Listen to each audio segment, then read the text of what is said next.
அன்றைய காலகட்டத்தில் இதை கொடுத்தது இந்திரா காந்தி அம்மையார் பண்ணினது சரிதான். இல்ல ஒருவேளை பாஜக சொல்லும் போல இது மீட்டை கொண்டு வந்துட்டாங்கன்னா சார் கொண்டு வந்தானே அதுக்கு நாங்க சொல்ல கொண்டு வாங்க நாங்களும் ஏத்துக்கிறோம் தானே சொல்றோம். நாங்க கொண்டு வர வேண்டாம்னு காங்கிரஸ் சொல்லலையே. காங்கிரஸ் எப்போ நீங்க சரின்னு சொல்ற விஷயத்தை அவங்க இப்ப செஞ்சாங்கன்னா அது தவறா மாறிடுமே. நாங்க அப்படி அவங்க சரி நாங்க வந்துட்டு என்னைக்கும் நாங்க சரின்னு தான் சொல்றோம். ஆனா அவங்க கொண்டு வந்தாங்கன்னா இந்தியாவிற்கு எக்ஸ்ட்ராவா 282 ஏக்கர் கிடைச்சுங்கிறது நம்மளுடைய பெருமை. கடல் சார்ந்த வாங்கலை கொண்டு வந்தாலுமே 282 நிலமா இருக்கு. இதை சீனா கையகப்படுத்தி ஒருவேளை தாக்குதலுக்கு உட்பட்டால் நம்ம நிலைமை என்னவா சார்? அந்த இதை கொண்டு வர்றதுல நம்ம மீட்டு எடுக்கிறதுல நாங்களும் உங்களுடன் உறுதுணை நிக்கிறோம் தானே நாங்க சொல்லியிருக்கிறோம். அப்ப இது தவறாகும் தானே நான் கேட்கிறேன். தவறுன்னு நாங்க சொல்லலையே சார். அப்புறம் உங்களுக்கு என்ன பிரச்சனை? இல்ல என்னோட கையே போனது உங்களால நான் சொல்றேன். எனக்கு இன்னொரு கையா வந்து நீங்க நிப்பீங்கன்னு சொன்னா அது எப்படி? கையே போனது உங்களாலன்னு சொல்றது அவர்களுக்கு அரசியல் செய்வதற்கு இன்றைக்கு மத்தியில் நடக்கக்கூடிய அனைத்து பிரச்சனைகளையும் சால்வ் பண்றதுக்கு தெரியாம விழிப்புறங்கி நிற்கக்கூடிய இந்த மோடி அரசாங்கமானது கையில் எடுத்திருப்பது இப்ப கச்சத்தீவு. என் வயதுக்கு எனக்கு விவரம் தெரிஞ்சதுல இருந்து இந்த ஒரு கச்சத்தீவுன்ற இஷ்யூ போயிட்டு இருக்கு. அப்ப எதுக்கு கச்சத்தீவு இஷ்யூ போயிட்டு இருக்கு? எனக்கு விவரம் தெரிஞ்சனாலதான் எனக்கும் போயிட்டு இருக்கு. நான் இல்லைன்னு சொல்லல. கச்சத்தீவு இஷ்யூ என்ன இஷ்யூ நீங்க சொல்லுங்க.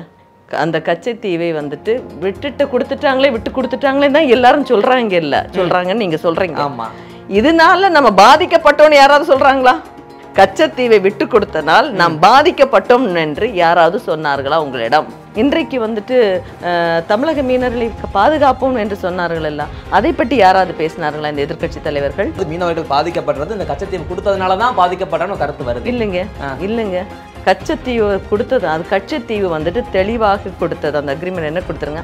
நாங்க கேட்குறோங்க, இன்னைக்கு இந்த பத்தியில் பாஜக ஆளுகின்ற பொழுது எத்தனை ஏக்கர் இடங்களை இன்றைக்கு தாரை வார்த்து கொண்டு மத்திய அரசாங்கம் இருக்கிறது. அதை பற்றி நம்ம பேசுவோமா இல்லைன்னா விவாதிப்போமா?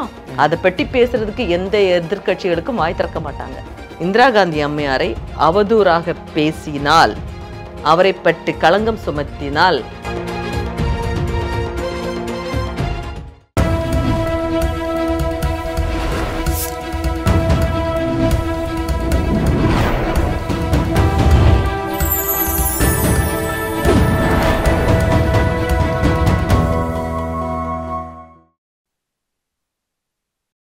சேனல் 5 தமிழ் நேயர்களுக்கு வணக்கம். இந்த நேர்காணலில் நம்மோடு இணைந்திருப்பவர் விளவங்கோடு சட்டமன்ற உறுப்பினர் தாரகை கத்பட் அவர்கள். வாருங்கள் அவரோடு பேசுவோம். வணக்கம் மேடம். வணக்கங்க. நம்ம சட்டமன்றத்தில் நடந்தாலும் நேரலையில் பார்த்தோம். இந்த கச்சத்தீவு மட்டும் தான் மிகப்பெரிய ஒரு இஷ்யூவாக இருக்குது. ஆக்சுவலாக அதில் வந்து ஒரு கருத்து என்னென்னா, மத்திய அரசில் வந்து காங்கிரஸ் இருக்கும்போது இங்கே திமுக இருக்கும்போது ஒரு வேணும்னே கொடுத்த மாதிரியான ஒரு பிம்பத்தை இப்போ இருக்கக்கூடிய எதிர்கட்சிகள்லாம் சொல்லிக்கிட்டு இருக்காங்க. ஆக்சுவலாக இதில் உள்ள உண்மைத்தன்மை என்ன மேம்? முதல்ல ஒன்று தெளிவாக சொல்ல விரும்புகிறேன். ஏன்னா எதிர்கட்சிகள் சொல்கிறாங்க, ஆனால் மக்கள் வந்துட்டு இதை பற்றி ஒன்றும் பெருசாக பேசலை. ஒன்று. ரெண்டாவது, எதிர்கட்சிகளுக்கு தாங்கள் செய்த தவறுகளை இன்றைக்கு மத்தியில் ஆளுகின்ற பிஜேபி அரசாங்கம் செய்கின்ற தவறுகளை மறைப்பதற்காக தேவையில்லாமல் வந்து எங்களை வந்துட்டு இழுத்துட்ருக்குறாங்க. இன்னும் எதிர்கட்சிக்கு இன்றைக்கி வந்து நம்ம ஏடிஎம்கே அவர்கள் வந்துட்டு இன்னைக்கு வந்த மேட்டரில் வந்துட்டு சரி இன்றைக்கி எல்லாருமே கட்சியில் வந்துட்டு சார் இந்த கட்சியில் இல்லை சட்டமன்றத்தில் கச்சத்தீவை மீட்கணுங்கிறது எதிர்கட்சியாக இருந்தாலும் சரி தான், ஆளும் கட்சியாக இருந்தாலும் சரி தான், கூட்டணி கட்சிகளாக இருந்தாலும் சரி தான், எல்லாருமே ஒற்றை தீர்மானத்தில் எல்லாரும் இதை மீட்டெடுக்கணும்னு சொன்னாங்க. அது வந்துட்டு நாங்களும் காங்கிரஸ் கட்சிக்கும் அதுதான் எங்களுடைய மாநில தலைவர் தெளிவாக சொல்லிவிட்டார். ஆனால் இதில் அரசியல் ஆக்குறது என்பது யார் என்பதை நீங்களே தெரிந்து கொள்ள வேண்டும். இன்றைக்கு மத்தியில் ஆளுகின்ற பாஜக ஆனது கச்சத்தீவை மீட்போம் என்ற குரலுடன் ஆட்சியிலும் வந்தார்கள். இன்னைக்கு ராமேஸ்வரத்தில் கடல் தாமரை அப்படிங்கிற ஒரு மாநாடு நடத்துகிறாங்க. ஆட்சிக்கு வந்து எத்தனை வருடம் ஆகிறது சொல்லுங்கள்? இது அவங்களோட எத்தனாவது திட்டம்? 11 வருஷம் ஆயாச்சுல்ல. அவங்க வந்துட்டு கச்சத்தீவை மீட்பதற்கு என்ன ஸ்டெப் எடுத்தாங்க? ஒரு தமிழக மீனவர்களையும் இலங்கை கடற்படையால் கொல்வதற்கு விட மாட்டோம் என்று வீரவசனம் பேசினார் 54 இன்ச்சு மார்புடைய நரேந்திர மோடி அவர்கள். சொல்லியபடிதான் செஞ்சுட்டு இருக்காரு போல. அதிகமா இப்போ துப்பாக்கி சூடுகள் எதுவும் நடக்கலாம் எங்கங்க? அதுதான் எங்கங்க இன்றைக்கும் மீனவர்களுடைய வலைகளை போட்டை அந்த பிடிக்கிறாங்க, மீனவர்களை சிறை பிடிக்கிறாங்க, எல்லாமே சுட்டுக்கும். இது எல்லாமே இன்னும் நடந்துட்டு தானே இருக்கு. இதை பற்றி ஏன் இவர் வாயை திறக்கல? இந்த கச்சத்தீவு மேட்டரை வந்துட்டு இன்னைக்கு இவ்வளோ பெருசாக பூதாகரமாக பேசுகிறாங்க இல்லையா? இன்றைக்கு வந்துட்டு ஏன்னா இன்றைக்கு ஏடிஎம்கே வந்துட்டு மேலே போய் நம்ம நரேந்திர மோடி அவர்களே அமித்ஷா இவங்களெல்லாம் பார்த்துட்டு வந்தாங்க. இது வந்துட்டு இன்றைக்கி வெளியில் தெரிஞ்ச உடனே அவங்களுக்கு ஒரு சரி, ஏன்னா இன்னும் எலெக்ஷனுக்கு இன்னும் 10 வருஷம் இருக்குது, இப்போவே வந்துட்டு ஏன்னா கூட்டணியே வேண்டான்னு ஓடனவங்க இன்றைக்கி வந்துட்டு இல்லை கூட்டணி கூட போகிற டைமில் மக்கள் மத்தியில் ஒரு இது வருமேன்னு சொல்லிட்டு இந்த மேட்டர் எடுத்திருக்காங்க. மோரோவர் இதில் இன்னொரு விஷயம் நம்ம பார்க்க வேண்டியது என்னென்னா, இந்திரா காந்தி அம்மையார் அவர்கள் இந்த கச்சத்தீவை வந்துட்டு இவ்வளோ பேசுகிறீங்க இல்லையா, அன்றைக்கு உண்மையை சொல்கிறேன், அன்றைக்கி திராவிட கட்சி இங்கே வந்து நம்மளுடைய திமுக வந்துட்டு இங்கே ஆண்டுட்டு இருந்தாங்க, அங்கே நாங்கள் காங்கிரஸ் வந்துட்டு ஆண்டுட்டு இருந்தோம். இங்கே வந்துட்டு திமுகவும் காங்கிரஸ் ஆனால் அன்னைக்கு உள்ள காலகட்டத்தில் கச்சத்தீவை ஒரு நம்ம எல்லாருமே உலகமே போற்றக்கூடிய தலைவர்கள் லிஸ்ட்டில் இருக்கக்கூடிய 4-5 தலைவர்களை சொல்லுங்கள் பார்ப்போம். ஞாபகம் உடனே வர்றது ஜவஹர்லால் நேரு, இந்திரா காந்தி. நீங்களே சொல்லிட்டீங்க, ஜவஹர்லால் நேரு, இந்திரா காந்தி. அப்படிப்பட்ட இந்திரா காந்தி அம்மையாருக்கு ஒரு பிழை பற்றும் என்று நீங்கள் நினைக்கிறீர்களா? சொல்லுங்க. இன்னைக்கு மிகப்பெரிய குற்றச்சாட்டு அவங்க மேல இந்த ஒரு களங்கம்னா இந்த ஒரு புள்ளி தானே. அதைத்தான் நான் சொல்றேன். இந்திரா காந்தி அம்மையார் மிகப்பெரிய ஆளுமை அப்படின்ட்டு நம்ம சொல்றோம். துர்கா தேவி அப்படின்ட்டு சொல்லிட்டு யார் சொன்னா? வாஜ்பாய் அவர்கள். அதாவது ஆர்எஸ்எஸ்னுடைய சித்தாந்தம் என்னன்னு உங்களுக்கே தெரியும். ஆர்எஸ்எஸ் சித்தாந்தம் வந்துட்டு எப்படின்னா, அவங்களுக்கு வந்துட்டு எப்போவுமே காங்கிரஸினுடைய கொள்கையிலேருந்து மாறுபட்டவர்கள், காங்கிரஸ்காரங்களை பார்த்தாலே பிடிக்காது. அப்படிப்பட்ட ஒருத்தர் அன்னைக்கு வந்து வாஜ்பாய் அவர்கள் என்ன சொல்லியிருந்தாருன்னா, நான் போற்றக்கூடிய தலைவர்களிலேயே மிகப்பெரிய ஒரு தலைவர் இந்திரா காந்தி அம்மையார் அவர்கள். அவர்களே ஒரு துர்காதேவி என்பவர் ஒரு கடவுளுக்கு சமம். நம்மெல்லாம் துர்காதேவி வந்துட்டு கடவுளாக தான் நம்ம பார்க்குறோம். ஒரு கடவுளாக பார்க்கக்கூடிய அப்படின்ட்டு சொல்லவர். அப்போ அவர் எப்படி வாஜ்பாய்க்கு தெரியாமலாம் இருந்துச்சு? அப்படிப்பட்ட ஒரு அம்மையாரை, அப்படிப்பட்ட ஒரு அயன் லேடியை இன்னைக்கு இவ்வளோ பேசுகிறாங்க இல்லையா? நீங்கள் வந்துட்டு நான் இன்னைக்கு எங்களோட மாநில தலைவர் கூட ரொம்ப தெளிவாக சொல்லி, இதுக்கு முன்னாடி நான் 6 மாதத்துக்கு முன்னாடி இந்த ஒரு பிரச்சனை அப்படி பூதாகரமாக வெடிச்சு அப்பவும் சொன்னார். இந்த அன்னைக்கு பட்ட 2 ஒப்பந்தத்தை பற்றி போட்டிருந்தாங்க. 2 ஒப்பந்தம், ஒன்று கச்சத்தீவு, இன்னும் வந்து இந்த வெட்ஜ் பேங்க். இந்த அக்ரிமெண்ட்டில் வந்து தெளிவாக அந்த கச்சத்தீவு ஒப்பந்தத்தில் தெளிவாக இருக்கிறது, தமிழக மீனவர்களும் இந்திய மீனவர்களும், தமிழர்னால இந்தியன் தானே, நம்ம ஏன் அதை தனியாக எடுத்து சொல்லணும்? இந்திய மீனவர்களும் இலங்கை மீனவர்களும் அந்த இடத்துல வந்துட்டு அந்த கச்சத்தீவில் வந்துட்டு நம்ம வந்துட்டு மீன் பிடிக்காத வலையை காய போடுவதற்கு, வலையை காய போடலாம், இது இருவருக்குமே சொந்தம் அப்படிங்கிறது தெளிவாகவே சொல்லிட்டாங்க. ஆனால் இலங்கை அரசாங்கம் பண்ணக்கூடிய தப்பு அது ஒரு சைடு, நம்ம அது ரெண்டாவது நம்ம பேசுவோம், சொல்லியிருக்கிறாங்க. ரெண்டாவது, இதை தாரை வார்த்து கொடுத்தோன்னு சொல்கிறீங்க இல்லையா?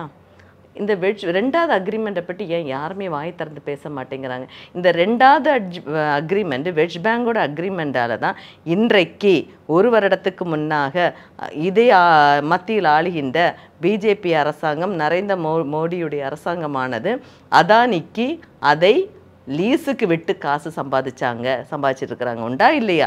அங்கே வந்து கனிம வளங்கள் மொத்தமே இருக்கக்கூடிய அது வந்துட்டு இந்திரா காந்தி அம்மையார் வந்து வெஸ்ட் பேங்க் அது போட்டது வந்துன்னா, நமக்கு இந்தியாவுக்கு ஒரு கனிம வள சுரங்கம் வேணும், கனிம வளங்களை நமக்கு சொந்தமாக வேண்டும் என்பதற்காக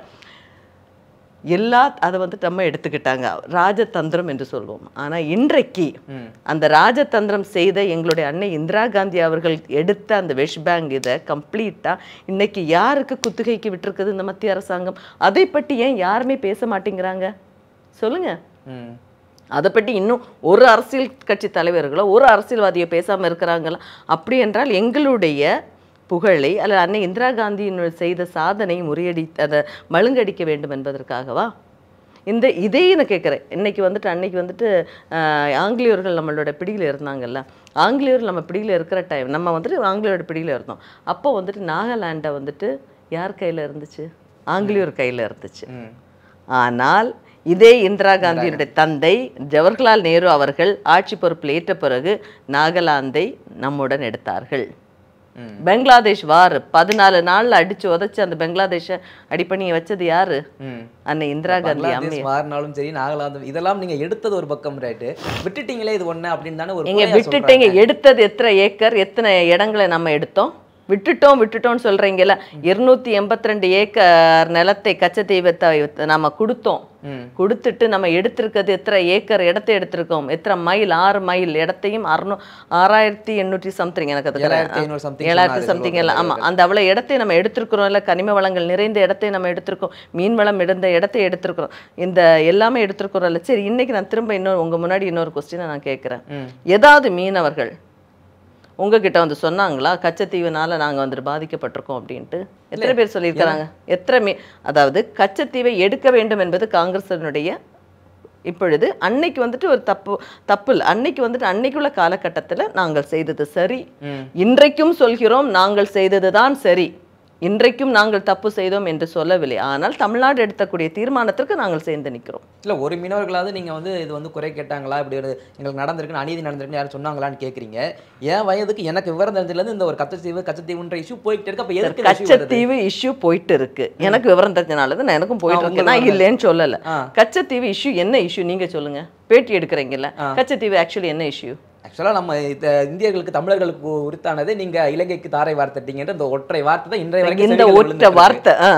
அதாவது நமக்கானதை நீங்க எப்படி கொடுக்கலாம், அதுவும் ராமநாதபுரம் மன்னருடைய பெயரில் இருக்கக்கூடிய ஒரு இடத்தை நீங்க கொடுத்துட்டீங்களே, இந்திரா காந்தி பண்ணிட்டாங்களே, அதை இங்கே ஆளும் கட்சியான திமுகவும் வேடிக்கை பார்த்து கொண்டிருந்ததே தான் இன்னைக்கு குற்றச்சாட்டா இருக்கு. திரும்ப உங்களை எனக்கே வரேன். நீங்க என்ன சொன்னீங்க? அந்த கச்சத்தீவை வந்துட்டு விட்டு கொடுத்துட்டாங்களே தான் எல்லாரும் சொல்றாங்கன்னு நீங்க சொல்றீங்க. ஆமா, இதனால நம்ம பாதிக்கப்பட்டோம்னு யாராவது சொல்றாங்களா? கச்சத்தீவை விட்டு கொடுத்தனால் நாம் பாதிக்கப்பட்டோம் என்று யாராவது சொன்னார்களா உங்களிடம்? இப்போ இந்த எதிர்கருத்தை தெரிவிக்கிறவங்க என்ன சொல்லி தெரிவிக்கிறாங்க உங்கள்கிட்ட? அதுதான் நான் கேட்க. இங்க பாருங்க, அரசியல் பண்றதுக்கு இன்னைக்கு வந்துட்டு மணிப்பூர் விஷயத்தை இன்னைக்கு அதை பற்றி யாரும் பேசுறதுக்கு இவ்வளோ பேசக்கூடிய எதிர்கட்சிகள் மணிப்பூர் விஷயத்தை பற்றி யாராவது பேசுறாங்களா? இன்னைக்கு அதை பேசுறாங்களா? இன்னைக்கு நடந்தக்கூடிய ஒண்ணு வேண்டாங்க, நேட்டைக்கு வந்துட்டு ஜபல்பூர்ல ஒரு ஃபாதரை வந்துட்டு அடிச்சிருக்கிறாங்க. பெரிய ஒரு இஷ்யூ ஓடிட்டு இருக்கு. கேத்தலிக் ஃபாதரை வந்து அடிச்சாங்க. அதுக்கப்புறமா அந்த ஆட்களை வந்துட்டு ஜெயிலில் எடுத்து இது பண்ணாங்க. அதை பற்றி ஏதாவது யாராவது பேசினார்களா எதிர்கட்சி தலைவர்கள் யாராவது? சரி, இப்போ கரண்டாக நடக்கக்கூடியதை பற்றி நம்ம பேசுகிறோம் வந்துட்டு, சரியா? அதுக்கு பிறகு இன்றைக்கு வந்துட்டு தமிழக மீனவர்களை பாதுகாப்போம் என்று சொன்னார்கள் எல்லாம், அதை பற்றி யாராவது பேசினார்களா இந்த எதிர்கட்சி தலைவர்கள்? இல்ல, மீனவர்களை பாதுகாக்கணும்னு சொல்றீங்கல்ல, பாதுகாக்காம போனது காரணம் இந்த கச்சத்தீவை கொடுத்ததுதான் விளைவுன்னு ஒரு காரணம் வருது. எப்படிங்க? அதுதான் கேட்க. அதனாலதான் இந்த பாயிண்ட் நான் எடுத்துக்கிட்டேன். எந்த இடத்துல நான் அந்த கேட்கும் கேள்வி சரியா? அதாவது மீனவர்கள் பாதிக்கப்படுறது இந்த கச்சத்தீவு கொடுத்ததுனாலதான் பாதிக்கப்பட்டன்னு கருத்து வருது. இல்லைங்க, கச்சத்தீவு கொடுத்தது, அது கச்சத்தீவு வந்துட்டு தெளிவாக கொடுத்தது. அந்த அக்ரிமெண்ட் என்ன கொடுத்துருங்க, அது மலையை நெட்டு இருக்கலாம், மீன் பிடிக்க காய வைப்பதற்கான ஒரு இடம் தான், மீன் பிடிப்பதற்கான ஒரு இடம் கிடையாது. அது ஒரு சர்வதேச எல்லை. அதை சுற்றி நம்ம கச்சத்தீவுலேருந்து நான் கேட்குற இந்த வெட்சிப்பாங்க அந்த மற்ற இடம்லாம் இருக்குல்ல, அங்கே தானேங்க மீன் ஜாஸ்தியாக இருக்குது. இது வந்துட்டு இன்னொன்று அன்னைக்குள்ள காலகட்டத்தில் இன்றைக்கி இவங்க பேசுகிறாங்கல்ல, நேபாளை இன்னைக்கு வந்துட்டு பேசுகிறாங்க. நேபாள் வந்து இன்னைக்கு ஆக்கியபை பண்ணி வச்சுருக்கிறாங்கல்ல நம்ம இந்தியன் பிளேஸை வந்துட்டு அவங்க அதை பற்றி நீங்கள் பேசுனீங்களா?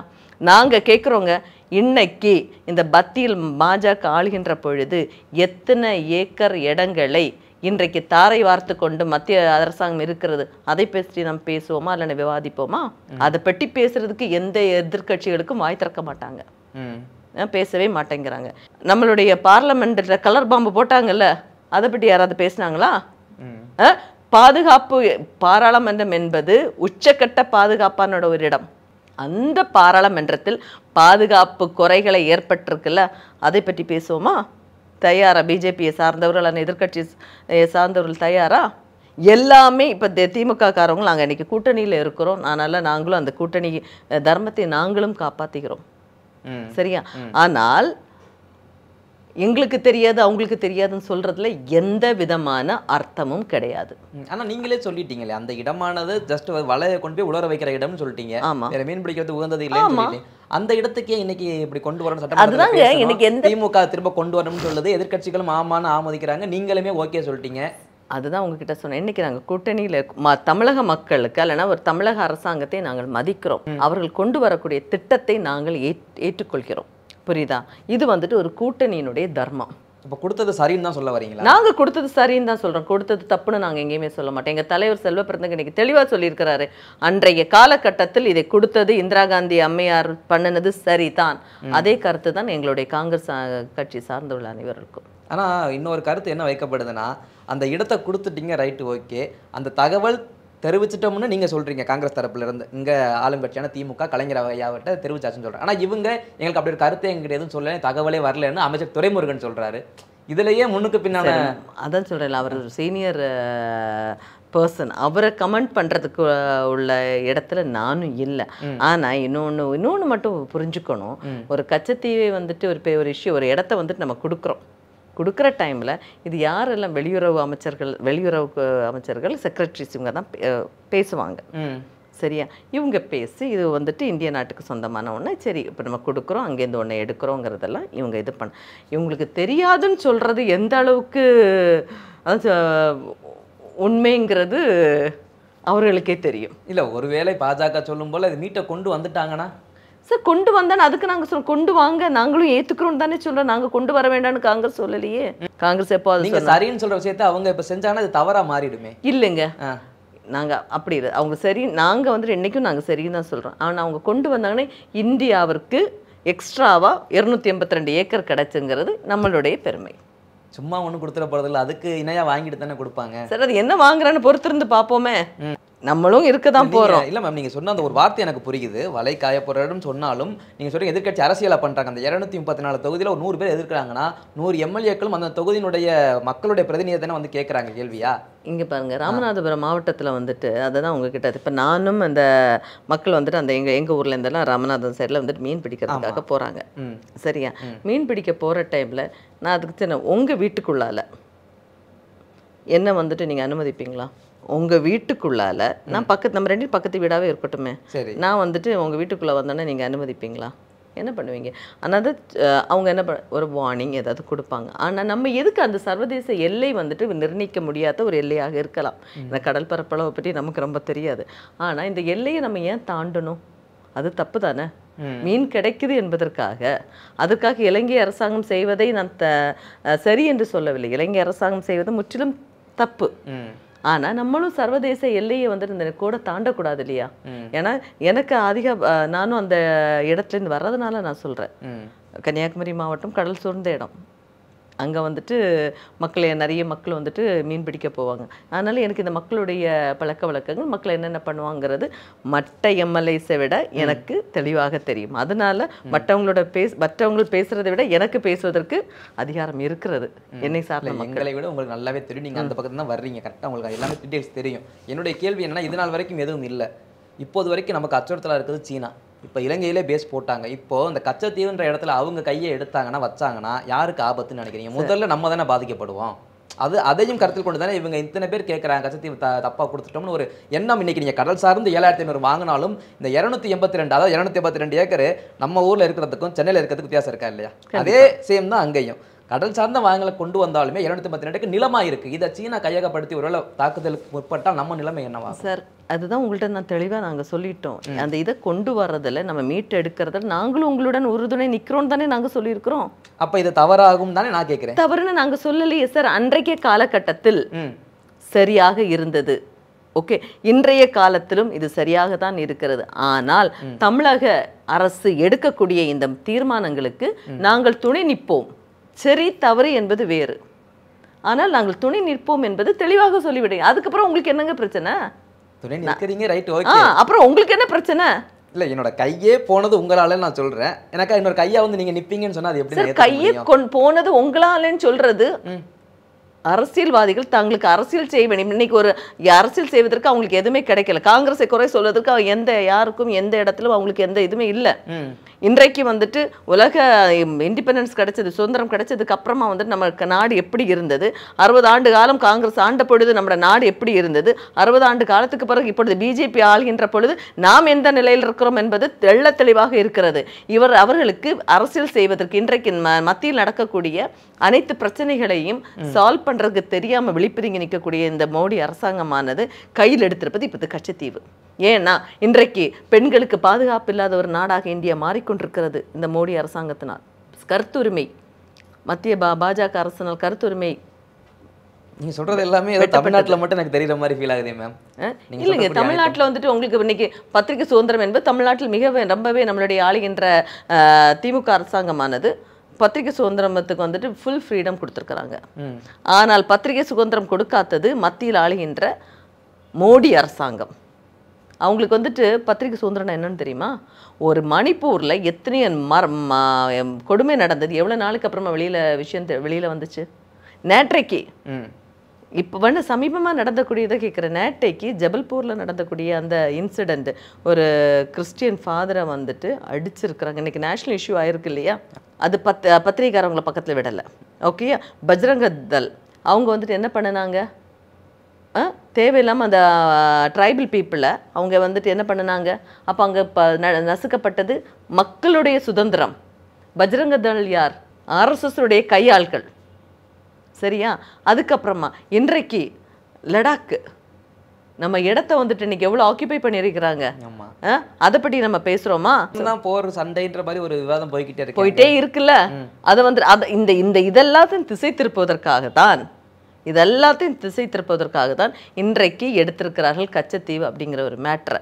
ஆனால் அதை மிக சாதுத்திரியமாக இன்னைக்கு நம்மளுடைய முதலமைச்சர் அவர்கள் அதை இல்லை அனைத்து தீர்மானம் கொண்டு வந்து இதை எல்லா கட்சியுமே ஆதரித்து ஒரு மனதாக ஆதரித்து இருக்கிறோம். ஈவன் நம்ம பிஜேபி கூட இதை ஆதரிச்சிருக்குது. இவ்வளோ கருத்து வேறுபாடு என்கிட்ட இவ்வளோ கேட்குறீங்கல்ல, இவ்வளோ கருத்து வேறுபாடு உள்ள பிஜேபி கண்டிப்பாக அவங்க என்ன கொண்டு வந்தாலும் அதை வந்துட்டு எதிர்ப்பாங்க. அவங்களும் இன்றைக்கி ஆதரிச்சிருக்கிறாங்க. ஸோ இதில் கருத்து என்பது ஒன்று.